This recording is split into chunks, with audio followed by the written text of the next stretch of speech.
Hello guys, welcome back again sa ating YouTube channel, no, The Action Man. Una sa lahat, mega love shoutout po sa lahat ng mga kakamping at sa mga hindi man mga kakamping. Kung interesado ka sa video ito, patapusin mo na hanggang dulo at huwag nyo nang kalimutan na i-like at i-share ang ating video para malaman naman ng ilan sa ating mga kababayan na nagtutulog-tulugan sa katotohanan.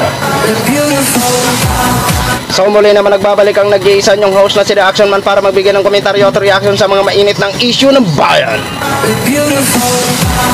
So ito ho mga ka-action, mga kakamping, no, may gusto lang po ako na i-share sa inyo regarding po ito sa isang survey at napanood ko po ang buong video na yan, nasabing survey ho mga ka-action.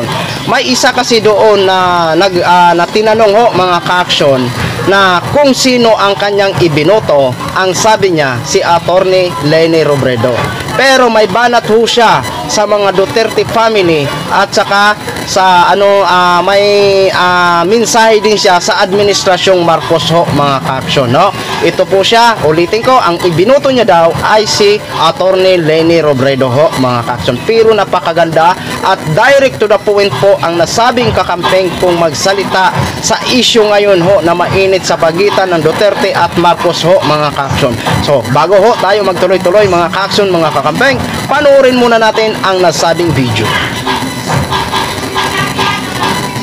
Yun lang namin sir kung sino yung binoto nyo last election for president. For president, binoto ko si Leni Robredo. Okay. So next question ko sir, sabi po kasi ni Mayor Baste Duterte from Davao na mag-resign na lang daw si PBBM. Ano po yung opinion nyo dito sir?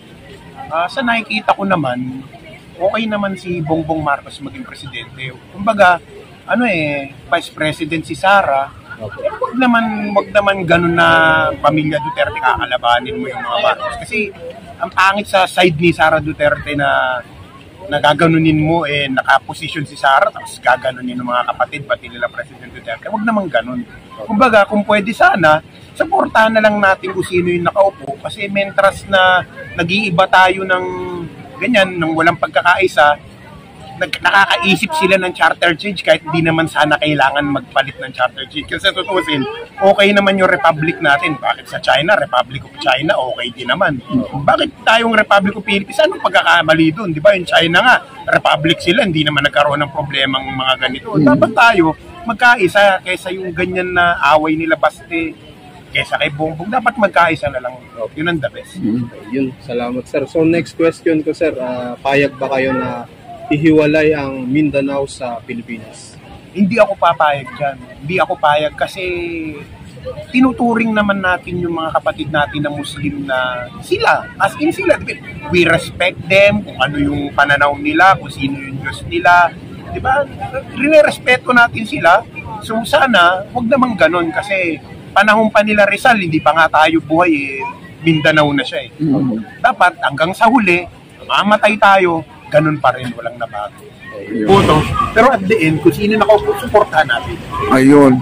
So yun na ho mga ka-action, mga kakamping, no, napakinggan na po natin ang kanyang opinion ho mga ka-action sa pamilyang Duterte, which is totoo po yun at direct to the point ho yan, no? So nakakahiya naman kasi na ang pamilyang Duterte na alam naman nila na Vice President ito si Sara Duterte, tapos ito ang ibabato nila sa administrasyong Marcos, di ba? Kung may halimbawa sama man sila ng loob, pwede naman siguro nilang pag-usapan ng personal yan, no, mga ka-action. Pero ito ho sila, alam naman po natin, sila talaga na nasa posisyon, is grabe ang binato nila nung nangyari, nung nagkaroon ng prayer rally doon sa Davao ho, mga ka-action, na si Baste may banat, si Pulong may banat, si Digong may banat sa administrasyong Marcos, di ba mga ka-action? Kaya nakakalungkot lang po at nakakahiya po ito sa side ng mga Duterte kasi nga Vice President ito si Sara, pero nung tinanong sa isang interview ito si Vice President Sara, parang wala naman siyang magandang na i-comment, na puro lang no comment. Di ba? Dapat siya po ang mamamagitan dyan dahil siya po ang napapahiya, dahil siya ay Vice President ng Pilipinas, siya ang kinikilala ng pangalawang ina ng Pilipinas. Dapat siya na mismo ang mamamagitan o naghingi ng dispensa sa mga sinasabi ng kanyang kapatid at ama.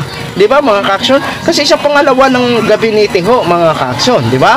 At kung halimbawa man magkaroon ng settlement o magkakaayos, walang iba na pwedeng lumapit kung hindi ang mga Duterte kasi sila naman ang grabing patutsada dito kay Mr. President Bongbong Marcos. Di ba?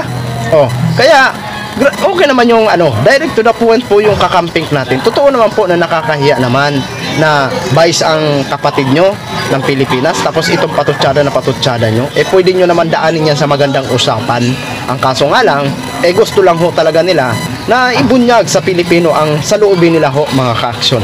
Pero titingnan ho natin kasi ang iilan sa mga simbahan ay may plano yata na magkaroon yata ng isang prayer na kung saan dadaluhan daw ito ni Mr. President Bongbong Marcos at si dating Pangulong Duterte ho, mga kasyon. Dahil yun daw ang magiging way para magkabati ho ang dalawa, di ba? So, anuhin po natin yan kung matutuloy ang nasabing rally, no? So, pasensya na ho kayo kasi grabing ingay sa kabila, may birthday ho, mga kaksyon. At after nito, makikain po tayo. Charot! Okay? So, yun lang muna, mga kaksyon, mga kakamping, no, ang latest update natin. Maraming salamat po sa ating mga viewers, Luzon, Visayas, South Mindanao, all over the world. Ako po ang inyong lingkod, Chida Action Man. Have a good day, everyone! Beautiful